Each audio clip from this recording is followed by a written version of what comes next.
ನಮಸ್ತೆ ಎಲ್ರಿಗೂ. ಎಲ್ಲರೂ ಚೆನ್ನಾಗಿದ್ದೀರಾ ಅಂದ್ಕೊಂಡು ನಾನು ವಿಡಿಯೋ ಸ್ಟಾರ್ಟ್ ಮಾಡ್ತಿದ್ದೀನಿ. ಈ ಸಾರಿ ನಾನು ವರಮಹಾಲಕ್ಷ್ಮಿ ಹಬ್ಬನ ಕಾಮಾಗಿ ಶ್ರದ್ಧೆಯಿಂದ ಸಿಂಪಲ್ಲಾಗಿ ನಗ್ನಗ್ತಾ ಚೆನ್ನಾಗಿ ಮಾಡಿದ್ದೀನಿ ಅಂತ ನಾನು ಅಂದ್ಕೊಂಡು ಖುಷಿಯಾಗೇ ಇದ್ದೆ. ಅದು ಹಬ್ಬ ಆಗಿ 3 ದಿವಸಕ್ಕೆ ನಮ್ಮ ಮನೇಲಿ ಒಂದು ಕಹಿ ಘಟನೆ ನಡೀತು.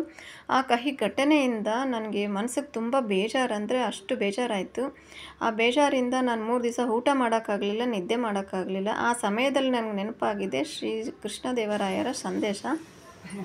ಯಾವುದಪ್ಪ ಆ ಸಂದೇಶ ಅಂದರೆ, ಆಗುವುದೆಲ್ಲ ಒಳ್ಳೆಯದೇ ಆಗುತ್ತಿದೆ, ಆಗಲಿರುವುದು ಸಹ ಒಳ್ಳೆಯದೇ ಆಗಲಿದೆ. ರೋಧಿಸಲು ನೀನೇನು ಕಳೆದುಕೊಂಡಿರುವೆ, ಕಳೆದುಕೊಳ್ಳಲು ನೀನು ತಂದಿರುವುದಾದರೂ ಏನು?